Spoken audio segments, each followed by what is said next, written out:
बहुत समय पहले हरितानंद जंगल में दो शेर रहते थे, रुद्रवीर और विक्रम भैरव। यह बस नाम के सगे थे।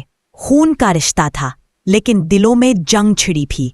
एक तरफ था न्यायप्रिय, मेहनती और दूरदर्शी राजा रुद्रवीर, और दूसरी तरफ था लालच और अहंकार में डूबा विक्रम भैरव। सुन लो हरितानंद के सभी जीव जंतु, यह इलाका रुद्रवीर का है और यहाँ के नियम भी रुद्रवीर के होंगे। बरसों से यही रिवाज है कि मांसाहारी जीव शिकार करें तो केवल बूढ़े और अशक्त जानवरों का करें। कभी भी जवान और सक्षम जीव पर पंजा उठाने की भूल मत करना, वरना सजा ऐसी मिलेगी कि आने वाली पीढ़ियां भी याद रखेंगी। हमारा जंगल तभी फल फूल सकता है जब हर प्रजाति सुरक्षित हो। महाराज, मैं हूं मीनू चूहा। अगर मेरी बात सुनने की इजाजत दे तो मैं कुछ बोलूं। मीनू चूहा, कहना क्या चाहते हो? खुलकर बताओ। महाराज, शाकाहारी जीवों की हालत दिन ब दिन खराब होती जा रही है। जंगल की जो जमीन अनाज उगाने लायक थी, उस पर तो आपके भाई विक्रम भैरव का कब्जा है। बाकी जमीन इतनी बंजर है कि चाहे कितनी मेहनत करें, पेट भरने लायक अनाज नहीं मिलता। महाराज, आज तो किसी तरह गुजर बसर हो रही है, लेकिन आने वाले दिनों में भूख हमारा सबसे बड़ा दुश्मन होगी। मीनू, तुम्हारी बात गंभीर है, लेकिन हर मुद्दे का हल एक ही दिन में नहीं निकलता। आज के लिए जितना है उसमें सब गुजारा करो। कल का सूरज नई उम्मीद लेकर आएगा। हम इस पर विचार करेंगे और कोई भी अन्याय, चाहे वह मेरा भाई ही क्यों ना करे, बर्दाश्त नहीं होगा। और उधर विक्रम भैरव। क्यों रे फट्टू भेड़िया, इस बार जनगणना का क्या हाल है? कितने शाकाहारी जीव बचे हैं मेरे इलाके में? महाराज, बस एक ही परिवार बचा है, भोलू बकरा और उसका छोटा बच्चा। बाकी तो आपके शिकार में सब खत्म हो गए। सिर्फ 1 महीने में ही आपके इलाके में शिकार ढूंढना भी मुश्किल हो जाएगा। ये क्या बोल रहा है तू? अगर शिकार ही नहीं रहेगा तो हम खाएंगे क्या? भूख से मर जाएं क्या हम? महाराज, यही तो आपको पहले सोचना चाहिए था। जब से आप राजा बने हैं, आपने इतनी बेरहम शिकारी की है कि गिनने के लिए उंगलियां कम पड़ जाएं। अब हालत यह है कि आखिरी बचा शिकार भी आपके बड़े भाई के इलाके में भाग गया है। भागेगा कहाँ? शिकार मेरा है, चाहे वो भाई के इलाके में क्यों ना चला जाए। आज चाहे आसमान टूट पड़े, मैं उस भोलू बकरा को खाकर ही दम लूंगा। चल फट्टू भेड़िया, मेरे साथ। इतना बोलकर विक्रम भैरव और फट्टू भेड़िया दोनों भोलू बकरा के पास जाने लगते हैं। महाराज, यही है रुद्रवीर का इलाका। भोलू बकरा यही छुपा होगा, लेकिन यह जगह आपके लिए खतरे से खाली नहीं है। खतरा विक्रम भैरव के लिए? यह जंगल मेरी रगों में बहता है। फट्टू भेड़िया और शिकार मेरा हक है, चाहे वो भाई का इलाका हो या किसी और का। आज भोलू बकरा का अंत पक्का है। अचानक झाड़ियों के पीछे से भोलू बकरा और उसका बच्चा दिखाई देते हैं, डर के मारे कांपते हुए। भागो मत, तुम्हारा वक्त आ गया है। आज तुम्हारी चीखें इस जंगल में आखिरी बार गूंजेंगी। विक्रम भैरव झपटता है, तभी उसके सामने रुद्रवीर आ जाता है। बस एक कदम और ये जंगल तुम्हारे नाम को हमेशा के लिए मिटा देगा विक्रम भैरव। यह इलाका मेरा है और यहां मेरे नियम चलते हैं। तुम्हारे लालच ने पहले ही तुम्हारे इलाके को वीरान कर दिया। अब तुम मेरी प्रजा पर पंजा उठाओगे। जब तक रुद्रवीर जिंदा है, कोई भी मासूम इस जंगल में डर के साये में नहीं जिएगा। तू मुझे रोक सकेगा? तू सिर्फ अपनी प्रजा का राजा है। मैं इस पूरे जंगल का शेर हूं। मेरा शिकार मुझसे छीनने की हिम्मत कैसे हुई तुझ में? हिम्मत नहीं, फर्ज कहो इसे। राजा वो नहीं जो ताकतवर हो, राजा वो है जो कमजोर को भी उतना ही जीने का हक दे जितना खुद जीता है। अगर तुझे भूख लगी है तो मैं तुझे शिकार दूंगा, लेकिन इस भोलू बकरा का एक बाल भी बांका नहीं होने दूंगा। ठीक है भाई, आज तेरे इलाके का कानून मान लेता हूं, लेकिन याद रख, जंगल के हर कोने में तू नहीं होगा, और जब मैं अकेला शिकार देखूंगा, कोई नहीं आएगा उसे बचाने। विक्रम भैरव मुड़कर चला जाता है। रुद्रवीर भोलू बकरे को और उसके बच्चे को अपनी सुरक्षा में लेकर जंगल के अंदर ले जाता है। रात का समय विक्रम भैरव का अड्डा। आधा चांद आसमान में है, चारों ओर अंधेरा और ठंडी हवा। विक्रम भैरव गुफा के पास बैठा है, उसकी आंखों में लाल चमक। फट्टू भेड़िया पास में खड़ा है, डर और उत्सुकता के बीच। फट्टू भेड़िया, आज की हार मैं भूला नहीं।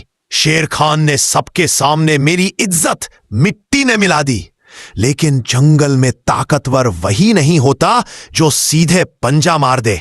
ताकतवर वो होता है जो दुश्मन के किले को अंदर से गिरा दे। महाराज, आपका क्या मतलब है?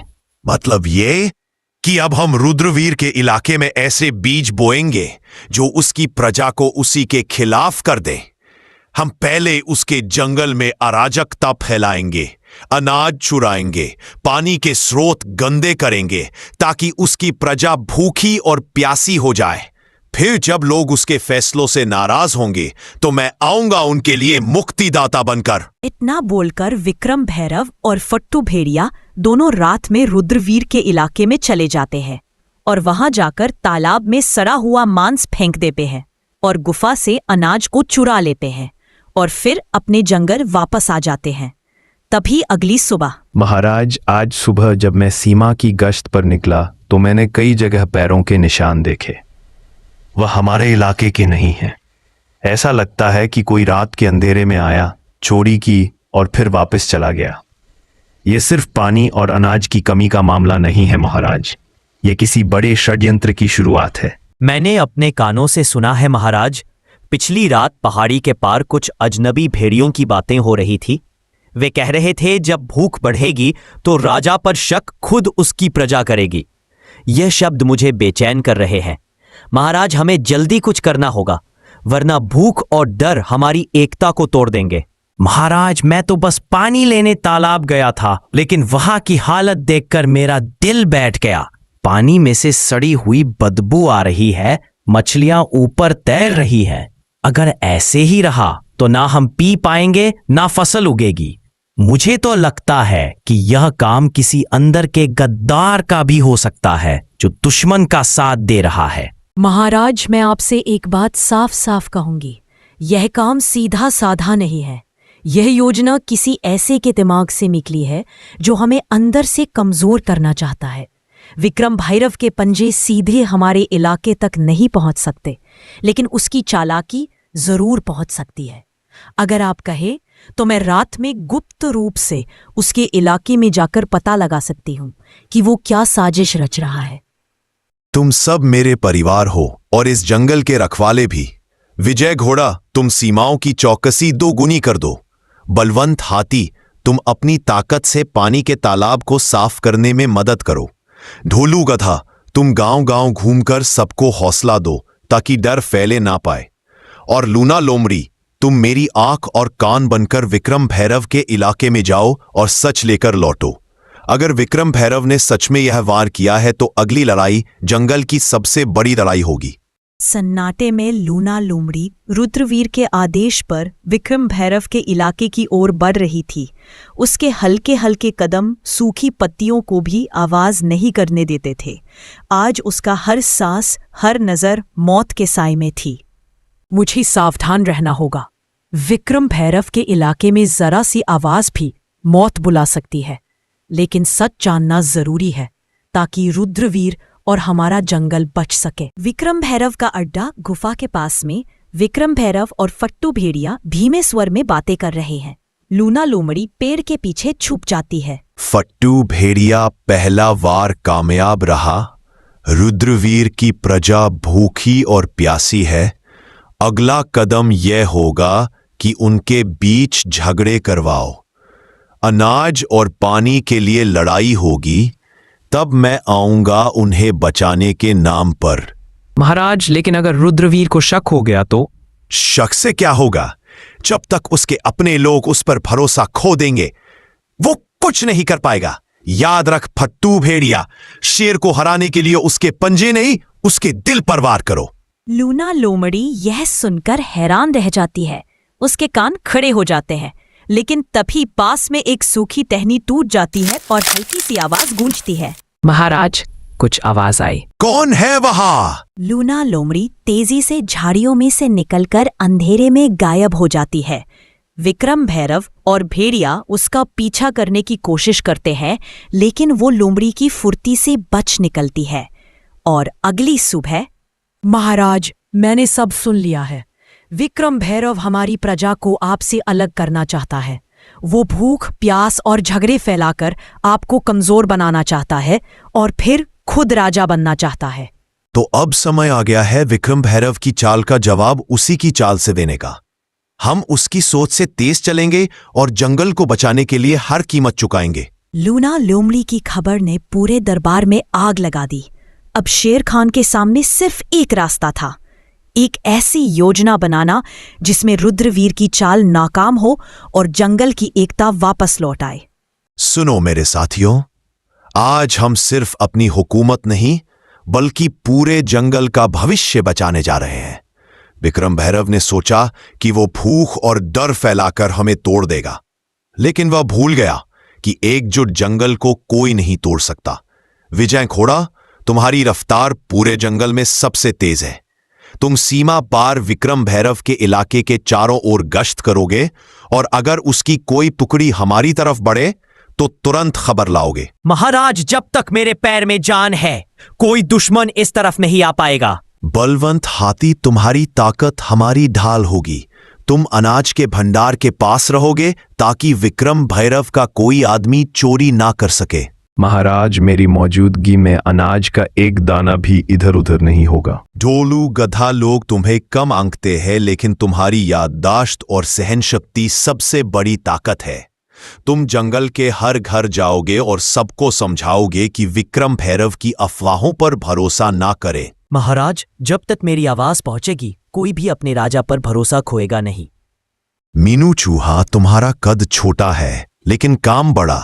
तुम विक्रम भैरव के अड्डे के अंदर घुसकर उसकी खाने पीने की चीजें कुतर दोगे ताकि उसकी टोली कमजोर हो जाए। समझ जाइए महाराज, अब विक्रम भैरव को दांत दिखाने से पहले दांत साफ करने पड़ेंगे। और लूना लोमड़ी, तुम्हारा काम सबसे मुश्किल है। तुम विक्रम भैरव के बीच फूट डालोगी। फट्टू भेड़िए को यकीन दिलाओ कि विक्रम भैरव उसे धोखा देने वाला है और जब उनके बीच लड़ाई होगी हम वार करेंगे। महाराज, विक्रम भैरव को नहीं पता कि खेल अभी शुरू हुआ है। योजना बन चुकी थी।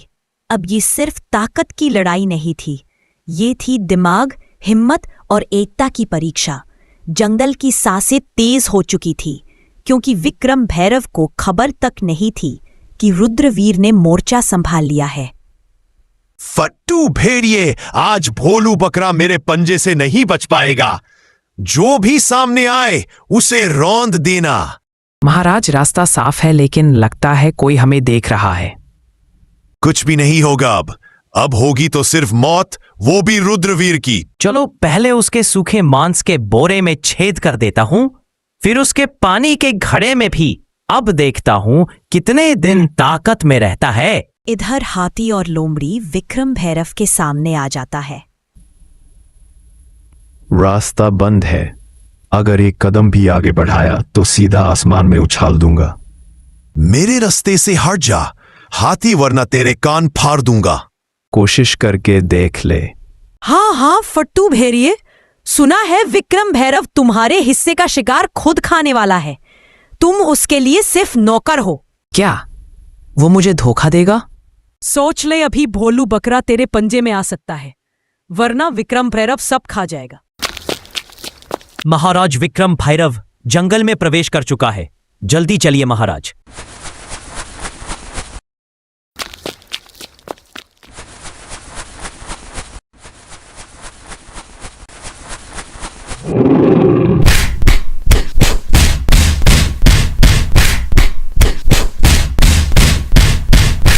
जंगल का कानून भूल गया था।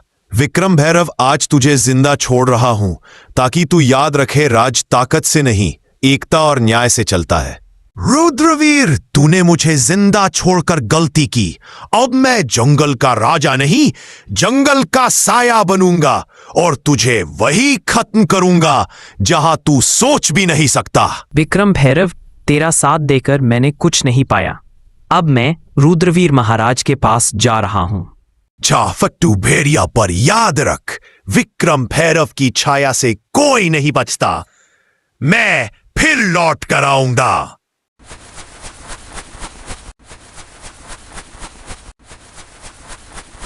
इस जंगल में कोई भी राजा नहीं है, राजा सिर्फ न्याय है, और न्याय कहता है जो प्रकृति से विश्वासघात करे उसकी जगह यहां नहीं।